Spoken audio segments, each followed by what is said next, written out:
हरे कृष्णा। आप सभी का हार्दिक स्वागत है इस विशेष रविवारी सायंकालीन संडे पीस प्रोग्राम में। और आप में से कितने भक्त पहली बार मंदिर में पधारे हैं? आप सबका विशेष स्वागत है। और मैं भगवान श्री राधा रमन और श्री प्रभुपाद से ये विनती करूँगा कि ये मंदिर में आपका आना आपकी भक्तिमय जीवन की एक बहुत अच्छी शुरुआत साबित हो। आज हम बात करेंगे दो प्रश्नों के ऊपर जो हम सबके मन में बार बार उठते हैं। एक, जब हम भक्ति आरंभ करते हैं तो ये प्रश्न उठता है कि जो हम भक्ति करेंगे क्या हमारी बाकी चीज़ें छूट जाएंगी, क्या होगा हमारा। और दूसरा प्रश्न हमारे मन में हमेशा उठता है जब हम भक्ति में थोड़ा आगे बढ़ते हैं और कठिनाइयाँ आती हैं तो ये प्रश्न उठता है क्या भगवान मेरी रक्षा करेंगे और भगवान की रक्षा वस्तुतः क्या होती है। ये दो प्रश्नों को आज हम समझेंगे भगवान ने भगवत गीता में कैसे समझाया है। पहले हम मंगलाचरण करेंगे, मेरे साथ दोहराइए। ओम अज्ञानतिमिरन्धस्य ज्ञानाञ्जनशलाकया चक्षुरुन्मिलितं येन तस्मै श्रीगुरुवे नमः। श्रीचैतन्यमनोभीष्टं स्थापितं येन भूतले स्वयं रूप कदा मह्यं ददाति स्वपदान्तिकं। वन्देऽहं श्रीगुरो श्रीयुतपदकमलं श्रीगुरुन् वैष्णवांश्च। श्रीरूपं साग्रजातं सहगण रघुनाथान्वितं तं सजीवं साद्वैतं सावधूतं परिजनसहितं कृष्ण चैतन्य देवं श्रीराधा कृष्णपदां ललिता श्रीविशाखान्वितांश्च। नमो विष्णुपदाय कृष्णपृष्ठाय भूतले श्रीमते भक्तिवेदांत स्वामिनिति नामिने। नमस्ते सारस्वती देवी गौरवाणी प्रचारिणे निर्विशेष शून्यवादी पाश्चात्य देशधारिणे। वाञ्छाकल्पतरुभ्यश्च कृपा सिन्धुभ्यैव च पतितानां पावनेभ्यो वैष्णवेभ्यो नमो नमः। नमो महावदन्याय कृष्ण प्रेम प्रदायते कृष्णाय कृष्ण चैतन्य नाम्ने गौरत्से नमः। पंचतत्वात्मकं कृष्णं भक्तरूपस्वरूपकं भक्तावतारं भक्ताख्यं नमामि भक्तशक्तिकम्। हे कृष्ण करुणा सिंधु दीनबंधो जगत्पते गोपेश गोपिका कांत राधा कांत नमोस्तुते। तप्त कांचन गौरांगी राधे वृंदावनेश्वरी कृष्णानुसुते देवी प्रणमामि हरिप्रिये। जय श्री कृष्ण चैतन्य प्रभु नित्यानंद श्री अद्वैत गदाधर श्रीवासादि गौरभक्तवृंद। हरे कृष्णा कृष्णा कृष्णा हरे हरे हरे राम राम राम हरे हरे। हरे कृष्णा कृष्णा कृष्णा हरे हरे हरे राम राम राम हरे हरे। हरे कृष्णा कृष्णा कृष्णा हरे हरे हरे राम राम राम हरे हरे। तो आज हम भगवद गीता के 9वें अध्याय के 22वें श्लोक पर चर्चा करेंगे। किसी को पता है कौन सा श्लोक है? मेरे साथ दोहराइए। अनन्यश्चिन्तयन्तो मां ये जना पर्युपासते तेषां नित्यभियुक्तानां योगक्षेमं वहाम्यहम्। अनन्यश्चिन्तयन्तो मां ये जना पर्युपासते तेषां नित्यभियुक्तानां योगक्षेमं वहाम्यहम्।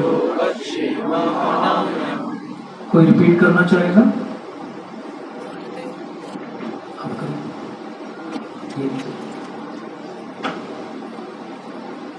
22वां श्लोक। हाँ। अनन्याश्चिन्तयन्तो मां अनन्याश्चिन्तयन्तो मां ये जना पर्युपासते तेषां नित्यभियुक्तानां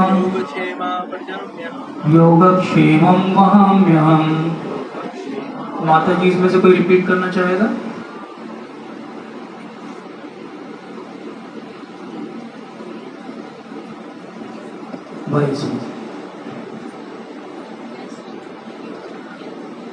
अनन्यश्चिन्तयन्तो मां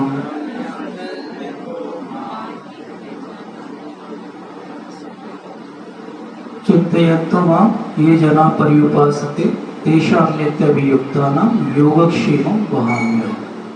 थैंक यू। क्यों पढ़ना चाहिए श्लोक? ये भगवान की वाणी है। ऐसा समझिए भगवान हमसे डायरेक्ट बात कर रहे हैं। ये कूलर बंद कर सकते हैं क्या? आवाज नहीं आ रही? कम कर सकते? सबको आवाज सुनाई दे रही है मेरी? पीछे पीछे पीछे आ रही? Thank you. तो श्लोक हमें क्यों पढ़ना चाहिए? क्योंकि ये भगवान की वाणी है। ऐसा समझिए भगवान ने हमको एक लेटर लिखा है। ये 700 श्लोक में से भगवान ने 674 और श्लोक खुद बोले। तो 674 इंस्ट्रक्शन भगवान ने स्वयं अपने मुख से दिए हमें। ऐसा जैसे कोई हमारे लिए लेटर लिख रहा हो। जैसे प्रभु जी आपका क्या नाम है? हिमांशु।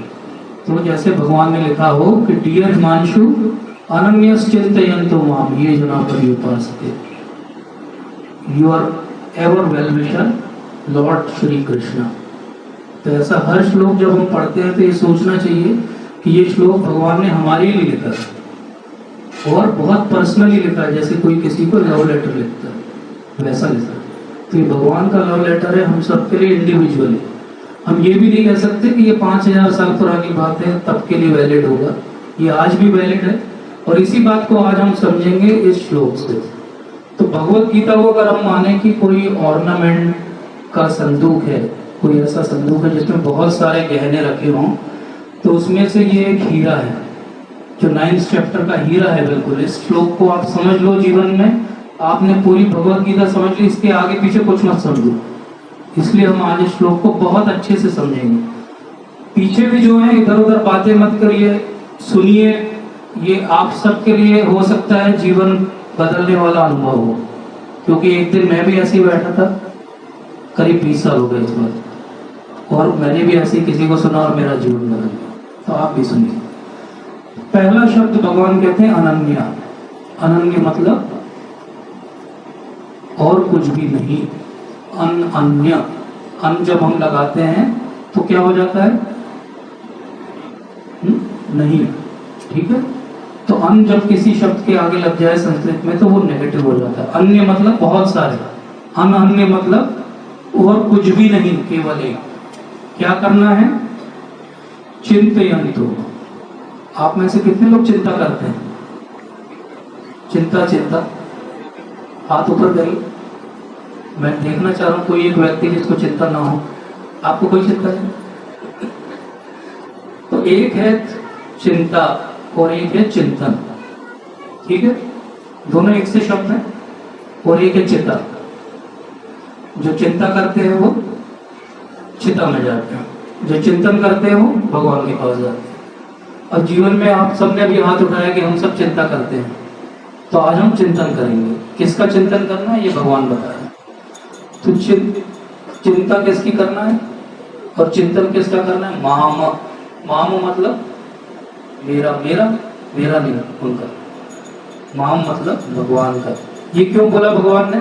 क्योंकि कोई कह सकता था अरे चिंतन करो, वो लाइट का चिंतन करो, वो साउंड का चिंतन करो, वो भगवान जो निर्विक, जिनका कोई स्वरूप नहीं है, निर्गुण है, उनका चिंतन करो। नहीं, भगवान ने क्या कहा?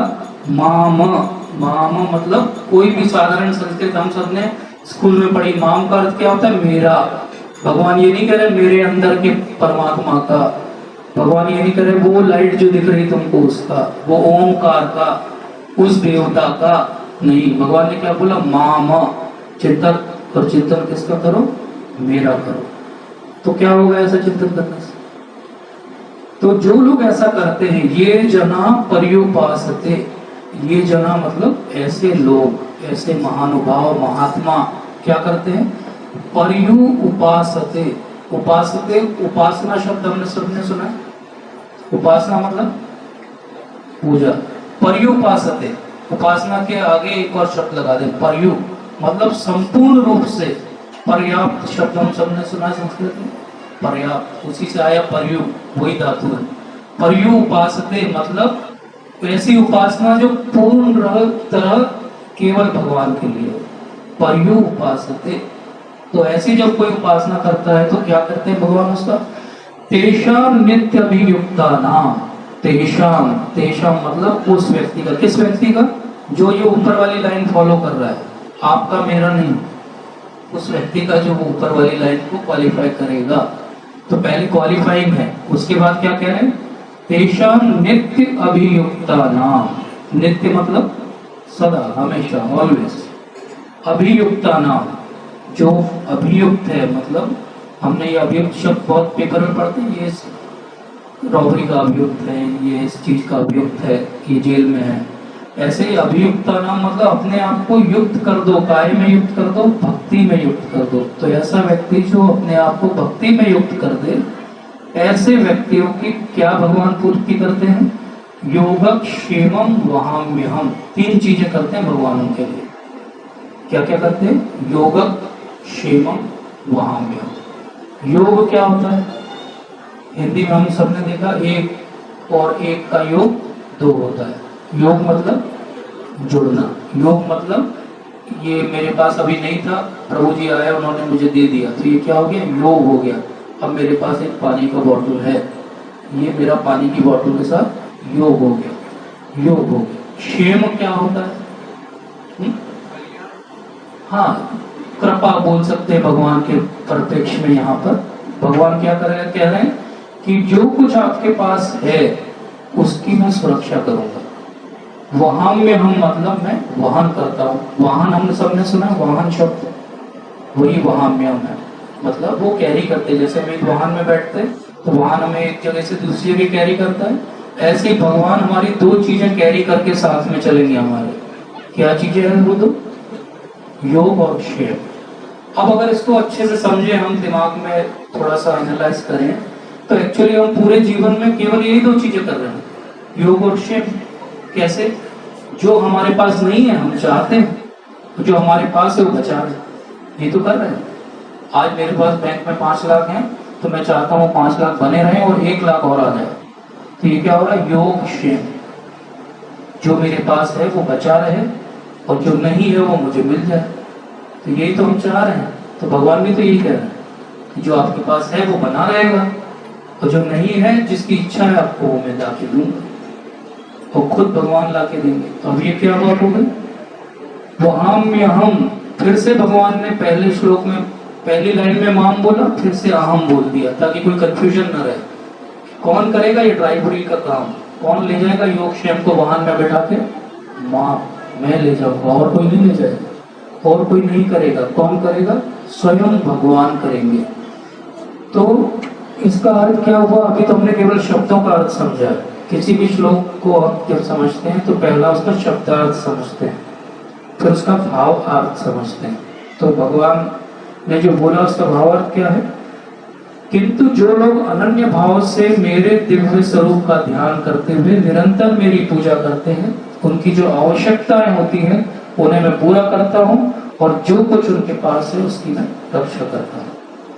तो हमारे जो 2 प्रश्न हमने लेके आज का सेशन स्टार्ट किया था कि मैं जो भक्ति में आ रहा हूँ तो क्या मुझसे सब कुछ छूट जाएगा, तो भगवान कह रहे हैं ऐसा नहीं होगा। और जब मैं भक्ति में आगे बढ़ रहा हूँ और मेरे जीवन में कठिनाई आ रही, तो मैं उसको कैसे समझूं, अब तो मैं अच्छे से भक्ति कर रहा हूँ, तो मेरे जीवन में परेशानी क्यों आ रही है, इसको मैं कैसे समझूं। तो इसको भी इसी तरह से हम समझ सकते हैं। कैसे समझ सकते हैं, नॉर्मली ये श्लोक पढ़ते हैं हम तो इतना फेथ नहीं रहता हमारा, इसलिए मुश्किल होती है हमें इसको एक्सेप्ट करने में कि ठीक है, बोल दिया होगा भगवान ने। हो सकता है अर्जुन के लिए बोला होगा, मेरे लिए थोड़ी बोला है। हो सकता है उस पर्टिकुलर कॉन्टेक्स्ट में ये चीज सही रही होगी, लेकिन आज तो हमने भगवान को नहीं देखा, आज तो ये बात सही नहीं लगती। तो इसको अब हम कैसे समझेंगे? एक बहुत महान पंडित थे, ब्राह्मण थे, और उनका नाम था अर्जुन आचार्य। अर्जुन आचार्य बहुत गरीब थे, भिक्षा मांग के उनका घर चलता था। वो और उनकी पत्नी, 2 लोग रहते थे। वो रोज भगवत गीता पढ़ते थे। अब ऐसा हुआ, उनका बैकग्राउंड ऐसा था कि पहले 4 भाई थे, फिर वो ये केवल पूजा पाठ करते थे, बाकी भाई बिजनेस करते थे। तो उनकी पत्नियों ने बोला, जैसा घर में होता है, कि ये तो बैठ के खाता है, ये तो कुछ नहीं कंट्रीब्यूट करता है, इसको अलग कर दो। तो उन्होंने थोड़ा बहुत कुछ देके उसको अलग कर दिया। उनको अलग कर दिया। अब ये तो कुछ थे नहीं, तो धीरे धीरे जो थोड़ा बहुत मिला था ये भी बिक गया, और ये झोपड़ी में आ गए अपनी पत्नी के साथ। जब झोपड़ी में आ गए, बहुत दुख का जीवन, भिक्षा कभी मिलती कभी नहीं मिलती। ऐसा हुआ कि 4-5 दिन हो गए, भिक्षा नहीं मिली, पत्नी भूख से व्याकुल। ये तो फिर भी थोड़े से संयमी व्यक्ति थे, लेकिन 4-5 दिन की भूख, हमने तो वो 4-5 घंटे से ज्यादा की भूख देखी नहीं कभी। कभी कभार निर्जला किया होगा तो आपको थोड़ा अनुभव होगा, उस अनुभव को 5 गुना कर दीजिए। तो ऐसे अनुभव में जब वो भगवत गीता पढ़ रहे थे तो यही श्लोक सामने आया। तो इनको लगा कि ये बोलने के लिए बोल दिया भगवान ने, ये ऐसा होता नहीं है। तो उन्होंने क्या किया, उनके पास पेन था, तो उससे उन्होंने वहाम्यहम शब्द को काट दिया, क्रॉस कर दिया। ऐसे क्यों क्रॉस कर दिया? बोले भगवान हर एक भक्त के लिए थोड़ी आएंगे, महान भक्तों के लिए आते होंगे, तो उनके लिए बोला होगा, मेरे लिए तो नहीं आए, मैं तो 5 दिन से भूखा हूं। तो उन्होंने उसको क्रॉस कर दिया। क्रॉस कर दिया, फिर वो अपने नित्य कर्म के लिए चले गए। उनकी पत्नी घर पे अकेली थी, और उनका नियम ये था कि मंदिर में जाएंगे, पूजा करेंगे, उसके बाद 5 घरों में जाके भिक्षा मांगेंगे। वो 5 घरों में गए, कुछ नहीं मिला, एज यूजुअल जैसा पिछले 5 दिनों से हो रहा था। इस बीच में इनके घर पर जब इनकी पत्नी अकेली थी, तो 2 सुंदर से बालक आए, एक श्याम वर्ण का और एक बहुत गोरा। और वो आए, पुराने जमाने में अगर आपने देखा हो, लकड़ी के दोनों साइड लोग कपड़ा बांध के सामान रख लेते थे, तो ऐसे बना रख कर लाए, और दरवाजा जो छोटा मोटा उनका था कुटिया का, वो बजाया। तो इन्होंने खोला दरवाजा, तो बोले ये हम आपके जो पतिदेव हैं, वो हमारे गुरु जी हैं, और उन्होंने भेजा है। तो इनको लगा कि मेरे पति ने तो कभी किसी को शिष्य नहीं बनाया। बोले मेरे पति के तो कोई शिष्य नहीं। बोले नहीं, हम ही 2 शिष्य हैं, पूरे संसार में 2 हम ही शिष्य हैं, उनके और कोई नहीं। तो बोले ठीक है, क्या हुआ? बोले आपके पति रास्ते में मिले थे, उन्होंने बोला सामान यहाँ छोड़ दो, तो हम छोड़ दें।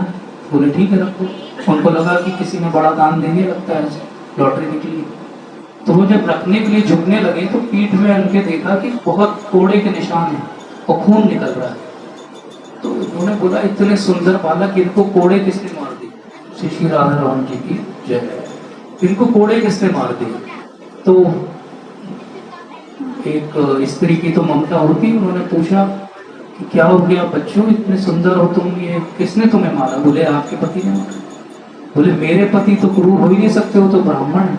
बोले नहीं, आज ही मारा है। बोले क्यों मारा? बोले ये लाने में देर हो रही थी, और उन्होंने बोला कि बिल्कुल छोड़ के आना है ये सामान, अगर लाने छोड़ने में देर की तो और कोड़े पड़ेंगे। तो बोले इसलिए हम भागे भागे बिल्कुल लेकर आए हैं। तो उन्होंने बोला कि आप लोगों ने भोजन दिया क्या? तो दोनों ने बोला नहीं नहीं, हमको तो वो पानी भी नहीं पीने दिया। बोले तुरंत लेकर जाओ, नहीं तो और कोड़े मारेंगे। तो बोले अब हम जा रहे हैं, हमको बहुत डर लगता है उनसे। तो सामान रख कर चले गए। ये भी बहुत बड़ी भक्त थी, और इन्होंने फिर भोजन बनाया। अब ये ब्राह्मण जो थे, ये 5 घरों में जब इनको कुछ नहीं मिला, तो इनकी जो रूल था 5 छठे घर में जाना नहीं, तो इधर उधर भटकते रहे कि घर जाएंगे। तो फिर क्या होता है घर में, सबको मालूम है जो गृहस्थ है, तो वही होने वाला था। तो इसलिए उन्होंने सोचा शाम को घर पहुंचेंगे। शाम को जब घर पहुंचे, बेटे एक्सक्यूज मी, बाहर जाके करो। तो शाम को जब ये घर पहुंचे, तो देखा कि वहां तो पकवान की सुगंध आ रही। तो इनको लगा शायद पड़ोसी कुछ दे गया होगा। अंदर देखा तो बहुत सारा धन धान्य भरा हुआ है, और ये जो है पूरा एकदम से पकवान बन रहे हैं। पत्नी बहुत खुश है। तो उन्होंने पूछा क्या हुआ? तो बोले वो आपने 2 बालक भेजे थे, वो सब दे गए, बढ़िया बन गया, आओ स्नान कर लो और बढ़िया प्रसाद है, आज बहुत दिनों के बाद, बहुत सालों के बाद हम एक अच्छा प्रसाद ग्रहण करेंगे। तो इन्होंने बोला मैंने तो किसी को नहीं भेजा। और फिर वो स्नान करके आए, सोचते रहे पूरे टाइम मैंने तो किसी को नहीं भेजा। अब वो प्रसाद के पहले एक श्लोक पढ़ते थे, तो वो वही वाला पेज खुला हुआ था, वो वाले पेज पे उन्होंने देखा जहाँ उन्होंने क्रॉस किया था वो मिट चुका था। और फिर उनकी पत्नी ने बताया कि उनकी पीठ पे कोड़ों के ऐसे ही निशान थे। तो भगवान की जो कृपा है वो उनको उस दिन समझ में आई कि वहाँ में हम जो भगवान कहते हैं तो वो सच में वहाँ में हम करते हैं, वो किसी और एजेंसी को नहीं देते हैं। जैसे मान लीजिए कोई काम मैं आपको बोलूँ, आप इनको बोल दो, आप कर देना, वो प्रभु जी ने बोला है, तो ये क्या हुआ, दूसरी एजेंसी को काम दे दिया। वहाँ में हम मतलब भगवान स्वयं करते हैं, वो किसी और को ये कार्य नहीं देते। तो ये भगवान की बहुत बड़ी कृपा है, ये बहुत बड़ी कृपा है हम सबके ऊपर कि वो स्वयं करेंगे, लेकिन उसके लिए क्वालिफिकेशन क्या है, अनन्यश्चित्तयन्तु, अनन्यश्चित्तयन्तु हम करना पड़ेगा। अगर अन्य नहीं है, वो बहुत सारी चीजों में भगवान भी हैं, तो भगवान भी वैसे ही रेसिप्रोकेट करते हैं, क्योंकि वो तो चौथे चैप्टर के 11वें श्लोक में पहले ही बता चुके हैं, ये यथा माम प्रपद्यन्ते तां तथैव भजाम्यहम्। तो आप जैसा करोगे वैसा मैं रेसिप्रोकेट करूंगा। आप मेरे साथ छल करोगे, मेरे से बड़ा छलिया कोई नहीं। आप मेरे से प्रेम करोगे, मेरे से बड़ा प्रेमी कोई नहीं। आप मेरी भक्ति करोगे, मेरे से बड़ा आपका भक्त कोई नहीं। भगवान भी फिर भक्तों की उतनी भक्ति करते हैं। तो ये भगवान ने हमको सिखाया। तो कोई कह सकता है कि ये तो एक व्यक्ति के साथ ऐसा अनुभव हुआ, क्या कोई और भी है, शास्त्रों में कोई और भी ऐसी स्टोरी है, कहीं है? तो चैतन्य महाप्रभु को आप सब लोग जानते हैं, सब लोग जानते हैं, कोई ऐसा है जो नहीं जानता?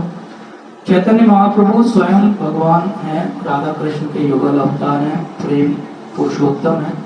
और वो जब आए तो नवद्वीप में, बंगाल में वो रहते थे, तो बंगाल में उनके बहुत सारे गृहस्थ भक्त थे। उन गृहस्थ भक्त में एक महान भक्त हैं जिनका नाम है श्रीवास ठाकुर। तो श्रीवास ठाकुर जब पूरे समय भगवान की और चैतन्य महाप्रभु की सेवा में लगे रहते थे, तो महाप्रभु ने एक बार पूछा, तुम्हारा इतना बड़ा परिवार है, इतने सारे लोग हैं जो तुम पे निर्भर हैं, तुम कुछ काम करते तो दिखते नहीं हो कभी, पूरे समय मेरी सेवा में लगे रहते हो, तो कैसे चलेगा तुम्हारा परिवार? तो बोले महाप्रभु मैं तो एक ही बात जानता हूँ कि मैं आप पे निर्भर हूँ। तो बोले कैसे निर्भर हो? बोले मुझे जब भी आज तक तो कोई कमी नहीं हुई, लेकिन किसी दिन अगर कोई वस्तुओं का ऐसा हम मुझे लगा कि नहीं है मेरे पास, तो मैं 3 बार क्लैप करूंगा। 3 बार क्लैप करके देखिए, 3 बार क्लैप करूंगा और फिर उसके बाद मैं वेट करूंगा और आपकी प्रे करूंगा। अगर आपकी इच्छा होगी तो मुझे पता है आप मेरे पास वो चीज भिजवा दोगे। तो महाप्रभु ने बोला और नहीं भिजवाई तो क्या होगा? बोले कोई बात नहीं, मैं अगले दिन फिर से 3 बार क्लैप करूंगा, और अगर मुझे लगेगा कि मुझे उसकी आवश्यकता है तो मुझे पता है कि आप मुझे वो दे दें। और अगर मुझे लगेगा कि मेरी इच्छा है लेकिन आपके हिसाब से वो मेरी आवश्यकता नहीं है, तो मुझे पता है कि वो आप मुझे नहीं दे। तो अगला जो हमारा प्रश्न था कि मैं भक्ति में जब आगे बढ़ूंगा और मेरे जीवन में मेरे अनुसार जब घटनाएं नहीं होंगी, मेरे कोई प्रियजन होंगे, उनका निधन हो जाएगा, मेरी भक्ति जैसी चलना चाहिए वैसी नहीं चलेगी, मेरे गृहस्थ जीवन में रुकावटें आएंगी जैसे होती हैं, माता पिता बच्चे बीवी अनबन, जब ये सब होगा तो क्या मैं अनन्यश्चिन्तयन्तु माम करूंगा कि मैं आप पे डाउट करने लगूंगा? तो यही भगवान का लिटमस टेस्ट है। भगवान ये चाहते हैं हमसे कि हम उनको अनन्य भाव से प्रेम करें, भक्ति करें, और भगवान को पता है कि हमारे लिए क्या आवश्यक है और क्या आवश्यक नहीं है। जो आवश्यक है उसकी वो पूर्ति करेंगे। अब इसको हम कैसे शास्त्रों से समझ सकते हैं? सुदामा का नाम हम सबने सुना है। सुदामा भगवान के बाल सखा हैं और वो बहुत रिलक्टेंट है, हेसिटेट कर रहे हैं फिर से जाके मिलने के लिए, जब वो बहुत बड़े राजा बन गए, क्योंकि उनको ऐसा लगता है कि क्या पता आज वो कैसे रेसिप्रोकेट करे।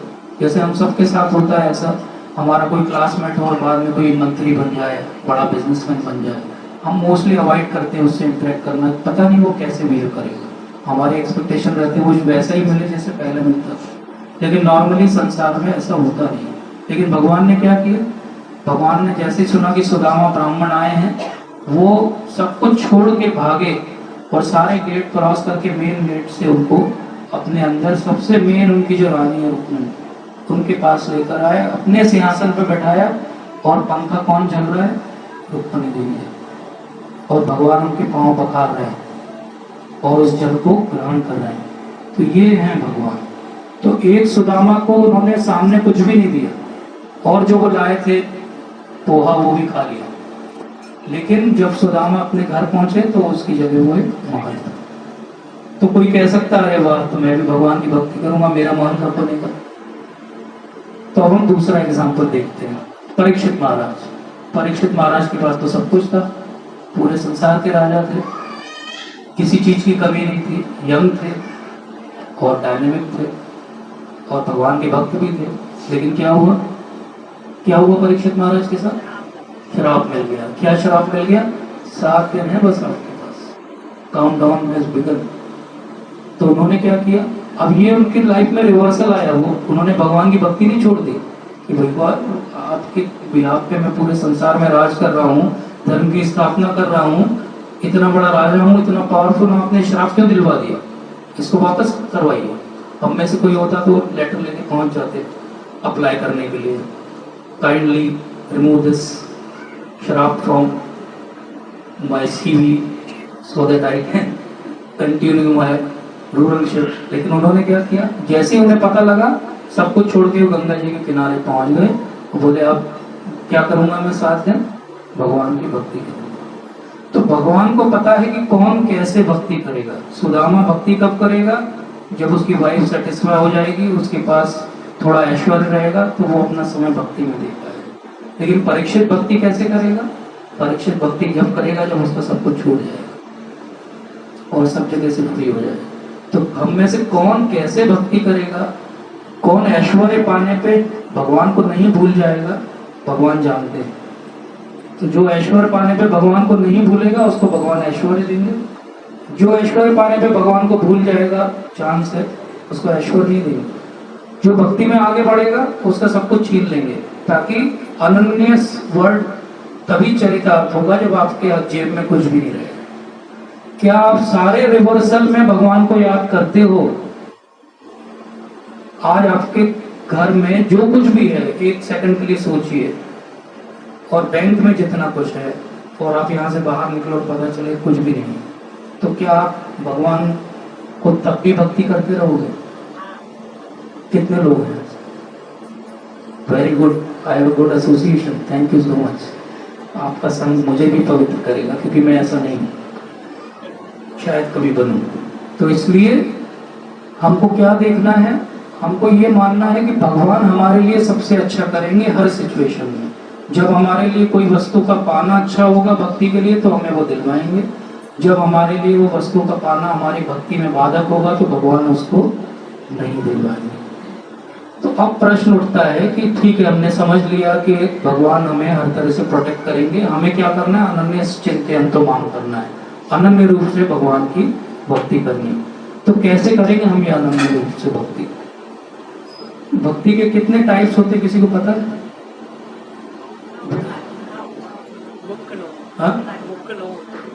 हाँ, नवदा भक्ति, वो तो एक सीक्वेंस होगी या एक प्रोसेस होगी।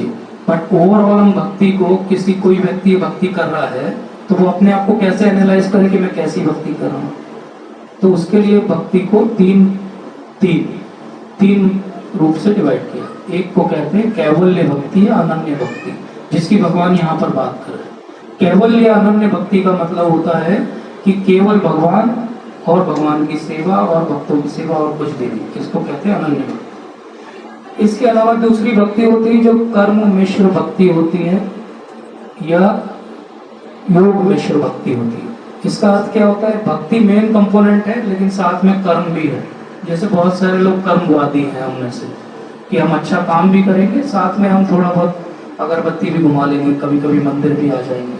तो ये कैसा है? मेन कंपोनेंट हमारा क्या है? कर्म। भक्ति भी उसका एक कंपोनेंट है। अब जब कर्म मेन कंपोनेंट होता है और भक्ति गौण कंपोनेंट होती है, माइनर कंपोनेंट होती है, तो हमको इस भक्ति का रिजल्ट क्या मिलेगा? कुछ भी नहीं मिलेगा। जीरो। भक्ति से कुछ भी रिजल्ट नहीं मिलेगा, क्योंकि मेन कंपोनेंट कर्म है। कर्म का रिजल्ट आपको, जो कर्म आपने किया वैसा मिलेगा। जो आप योग पद्धति ध्यान कर रहे हो उसका आपको रिजल्ट मिलेगा। साथ में जो भक्ति आप कर रहे हो, जैसे आप मंत्र का जाप कर रहे हो, लेकिन किस लिए कर रहे हो? माइंड को कंट्रोल करने के लिए कर रहे हो, आप सिद्धि पाने के लिए कर रहे हो, तो आपको रिजल्ट क्या मिलेगा? भक्ति नहीं मिलेगी आपको।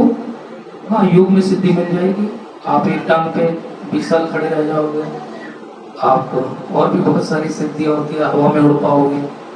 उसके लिए आप वैसे प्लेन का टिकट लेके भी कर सकते हो, आप पानी में चल पाओगे, बोट से भी कर सकते हो, आप छोटे से छोटा हो जाओगे, आप दूर की बात को समझ पाओगे जो आज मोबाइल से हम कर सकते हैं। तो बेसिकली सिद्धियाँ बहुत कोई फ्रूटफुल नहीं है आज के युग में। तो सिद्धि अगर मेन कंपोनेंट है और भक्ति उसको सपोर्ट कर रही है तो उस भक्ति का कोई रिजल्ट नहीं मिलेगा। लेकिन अगर भक्ति मेन कंपोनेंट है और कर्म ध्यान या बाकी जो भी प्रोसेस है वो उसको सपोर्ट करने के लिए, तो उसका आपको फल भक्ति के रूप में मिलेगा। भक्ति के रूप में फल क्या मिलता है? क्या फल है भक्ति करने का? हम सब भक्ति करने बैठे हैं ना, भक्ति का फल क्या है? क्यों करते हो भक्ति? कर रहे हो ना भक्ति, तिलक विलक लगा के बैठे हो, क्यों कर रहे हो? मंदिर आ रहे हो, संडे को मॉल भी जा सकते हो, क्यों कर रहे हो? माता जी से पूछते हैं, सीनियर बताइए माता जी। निकट ही तो हो, और थोड़ा पास ले जाओ। दूसरी चीज अच्छी नहीं लगती है, अब यही अच्छा लगता है। दूसरी चीज मूवी हो सकता है थोड़े दिन बाद फिर मूवी अच्छी लगने लगे। आप क्यों कर रहे हैं भक्ति?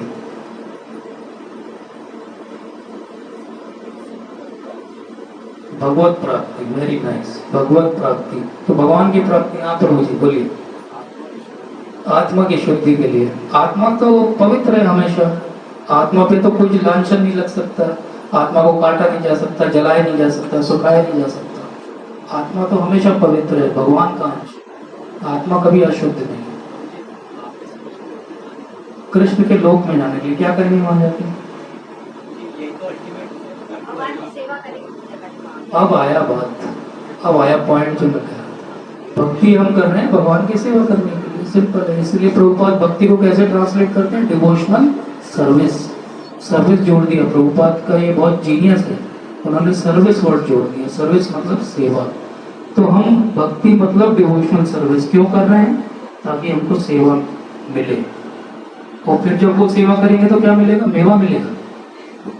सेवा के हम मेवा मिलता है, क्या मिलेगा प्रभु जी? मतलब सोल का वही नेचर है, जब वो नहीं करेगी तो उसको मतलब तो खाएंगे और अटैच खुद कर पाएंगे। तो अगर वो चीज़ नहीं कर रहा है, मतलब सेवा नहीं कर रहा है भगवान की, तो उसको मतलब तो खाएंगे, वो तो मतलब बाय प्रोडक्ट है जो दूसरे काम। भक्ति में भी दुख आते हैं, राधा रानी 100 साल तक दुखी थी, भगवान दूर चले गए। और स्ट्रॉन्ग बनाने के लिए आते हैं, उसको और मतलब स्ट्रॉन्ग बनाने के लिए आते हैं कि वो जो मतलब उसको दुखा रहे हैं। मैं तो देखता हूँ जो भक्ति कर रहे हैं उनके जीवन में भी उतने ही कष्ट है, लगभग उतनी ही स्ट्रगल है जितने। ऐसा तो कभी मैंने नहीं देखा कि कोई मंदिर आने लगा तो सडनली बोले आप मेरा लाइफ पूरा सेटल हो गया, पत्नी ने परेशान करना बंद कर दिया, पति बहुत आज्ञाकारी हो गया, पेट्रोल के दाम नीचे हो गए मेरे लिए, जब मैं पेट्रोल डलाने जाता हूँ, अच्छा इस्कॉन वाले हो, कम में डलेगा आपका पेट्रोल। ऐसा होता है। अभी आप थोड़ी देर पहले बोल रहे थे कि मतलब भक्त का टेस्ट देते हैं, Yes. यही टेस्ट है, हमको उसको मतलब ब्लॉक करके सब थॉट ब्लॉक करके आगे बढ़ते जाते हैं। तो कहीं से आवाज आई थी और भक्ति किसने बोला? हाँ? और सेवा। हाँ। गीता को आप चाहो जैसे इंटरप्रेट कर लो। जो लोग कर्म के आधार पे इंटरप्रेट करें वो कर्म के आधार पर करें।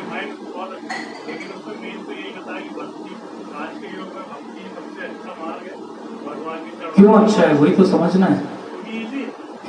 क्यों इजी है?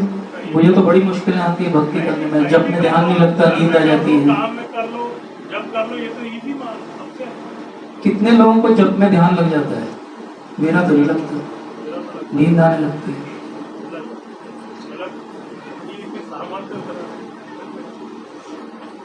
पॉइंट ये है कि भक्ति भी आसान मार्ग नहीं है, ऐसा मत सोचिए। ये नहीं है, भक्ति आसान नहीं है। किसी ने कभी नहीं कहा कि भक्ति आसान है। इनफैक्ट ध्यान कर्म ये सब आसान मार्ग हैं, क्योंकि इनके डिफाइंड टेम्पलेट हैं। भक्ति में आपको अपने अंदर भाव जागृत करना पड़ेगा। भक्ति जो हम सोचते हैं कि हम कर रहे हैं, वो भक्ति तो अभी भक्ति है ही नहीं।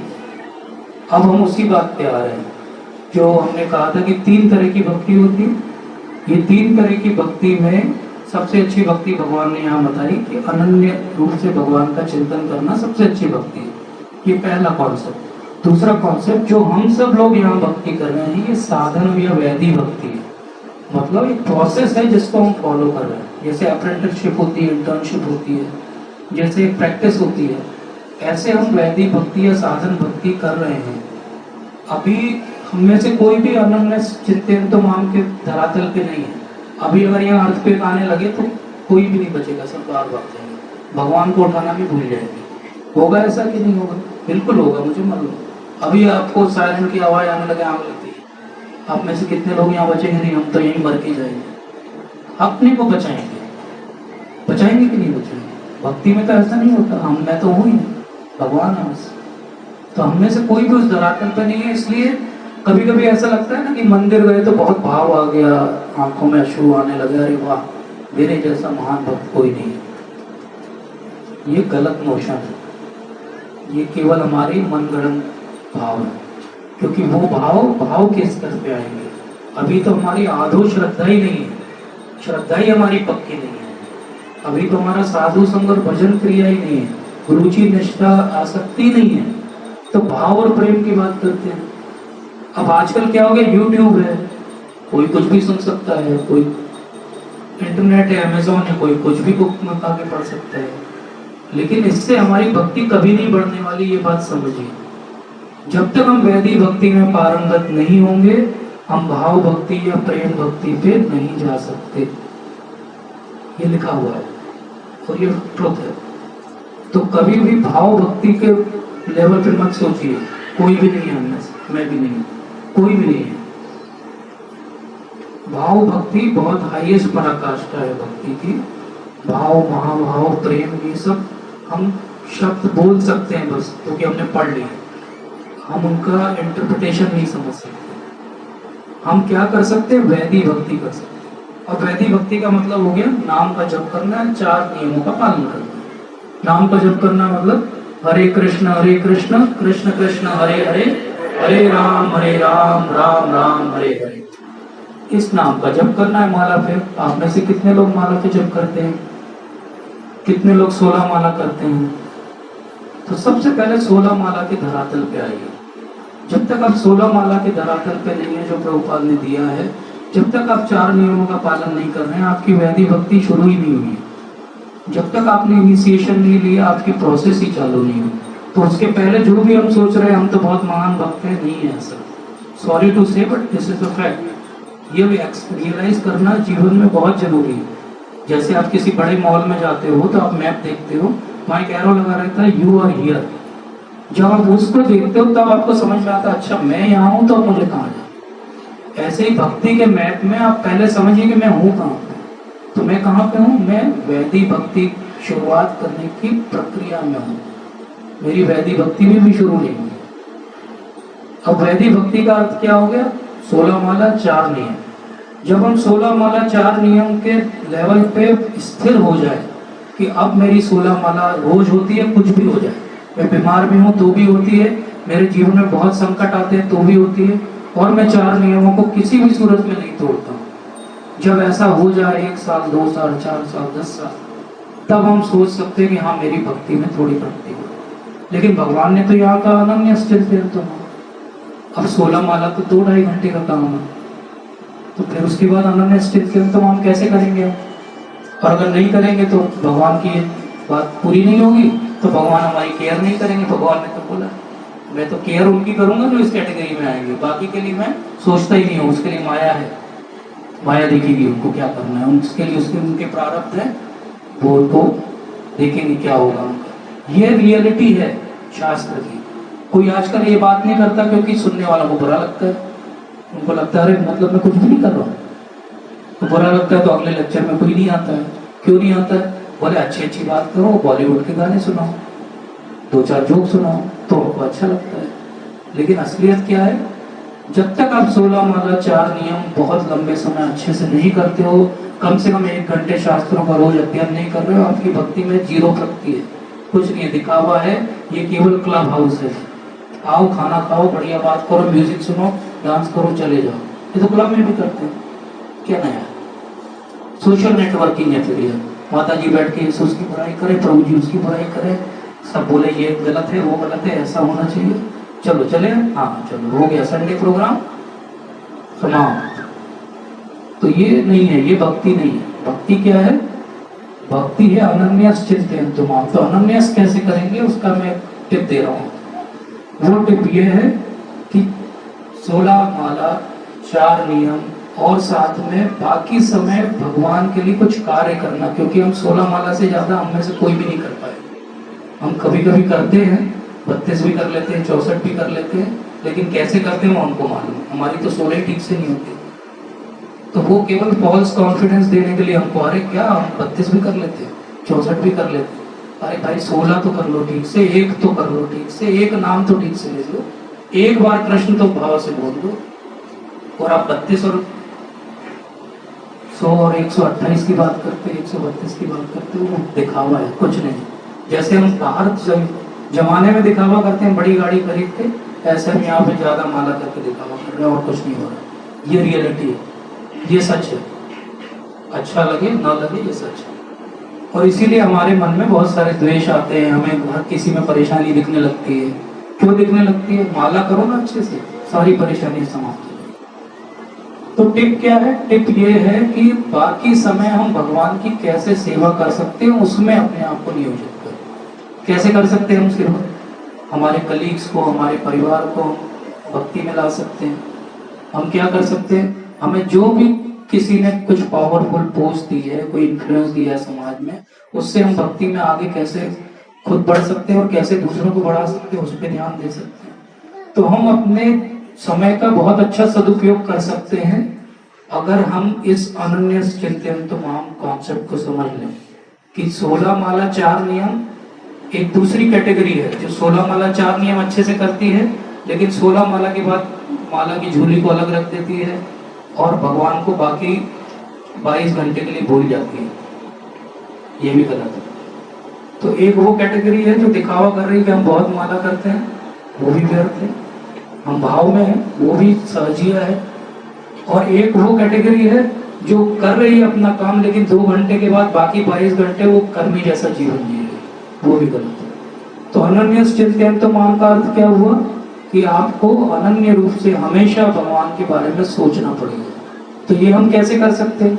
हम तो सब गृहस्थ हैं, हम अपने जीवन में व्यस्त हैं, पस्त हैं, तो कहाँ से हमारे पास समय है? इस व्यस्त जीवन में क्या हमारे पास समय है कि कैसे हम भगवान को अपने से जोड़ सकते हैं, हर कार्य में जोड़ सकते हैं? कोई बताएगा? तो हम भगवान को अपना पार्टनर बना सकते हैं हर चीज के लिए। आप अगर डॉक्टर हो तो आप सोचो कि मैं नहीं इलाज कर रहा हूँ, मैं भगवान के बिहार पे इलाज कर रहा हूँ।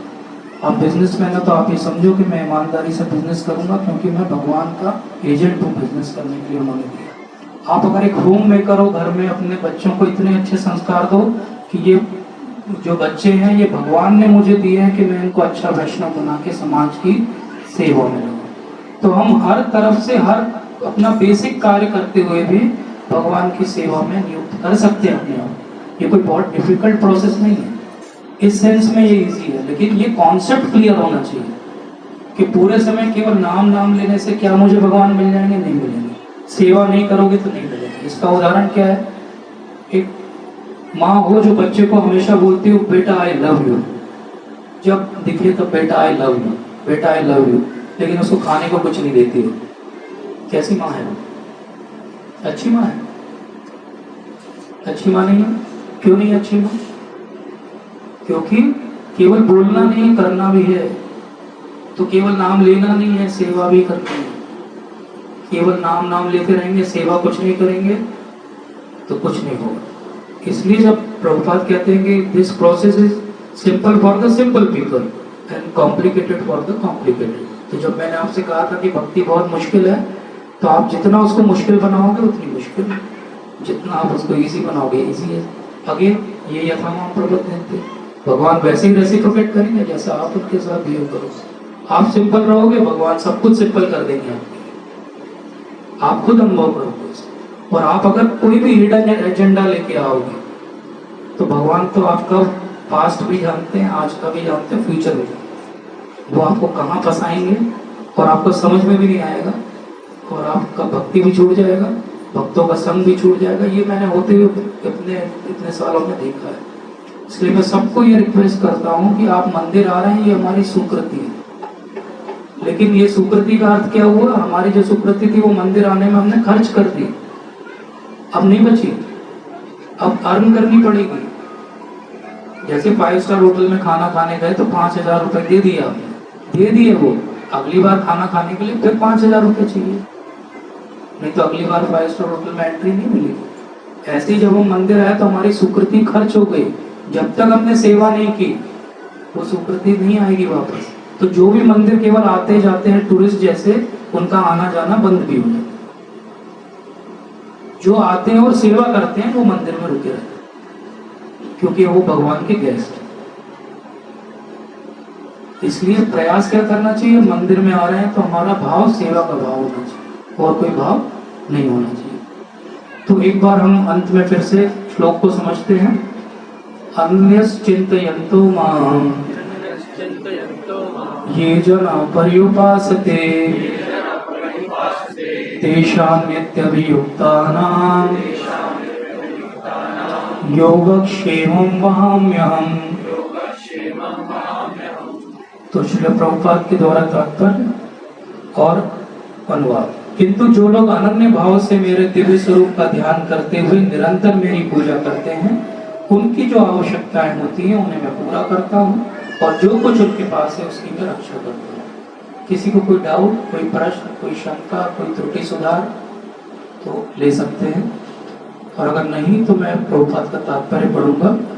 जो एक क्षण भी कृष्ण भावना अमृत के बिना नहीं रह सकता, वह 24 घंटे कृष्ण का चिंतन करता है, और श्रवण, कीर्तन, स्मरण, पाद सेवन, वंदनम, अर्चनम, दास्यम, साख्य तथा आत्म निवेदन के द्वारा भगवान के चरण कमलों की सेवा में रत रहता है। ऐसा कार्य शुभ होते हैं और आध्यात्मिक शक्ति से पूर्ण होते हैं, जिससे भक्त को आत्म साक्षात्कार होता है, और उसकी यही एकमात्र कामना रहती है कि वो भगवान का सानिध्य प्राप्त करे। ऐसा भक्त निश्चित रूप से बिना किसी कठिनाई के भगवान के पास आता है। क्षेम का अर्थ है भगवान द्वारा कृपा में संरक्षण।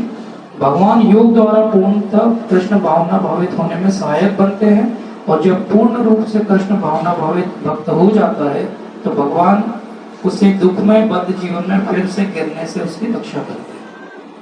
तो इसका अर्थ क्या हुआ? इसका अर्थ ये होगा, इस श्लोक को हम अपने मटेरियल चीजों के लिए ना समझें कि मेरी आज एक कार है तो भगवान इस कार को भी रखेंगे, और मैं भक्ति करूंगा तो मुझे इससे बड़ी कार देंगे। मेरे पास एक घर है तो उससे बड़ा घर देंगे। ये नहीं करेंगे भगवान। भगवान क्या करेंगे? भगवान का प्रोटेक्शन क्या है? भगवान का प्रोटेक्शन है हमारी भक्ति का प्रोटेक्शन। भगवान का प्रोटेक्शन है हमारा और भगवान के बीच का रिलेशनशिप का प्रोटेक्शन। और कोई चीज मायने नहीं रखती, क्योंकि ये सब नश्वर है। अब नॉर्मली हम जब ये श्लोक पढ़ते हैं तो हमारी ये इच्छाएं जागृत हो जाती है कि जो हमारे पास है उससे और बढ़ना चाहिए। लेकिन क्या बढ़ेगा? भक्ति बढ़ेगी, भक्तों का संग बढ़ेगा, बाकी कोई भी चीज नहीं बढ़ेगी। ठीक है, कोई प्रश्न? ठीक है, thank you so much. Hare Krishna.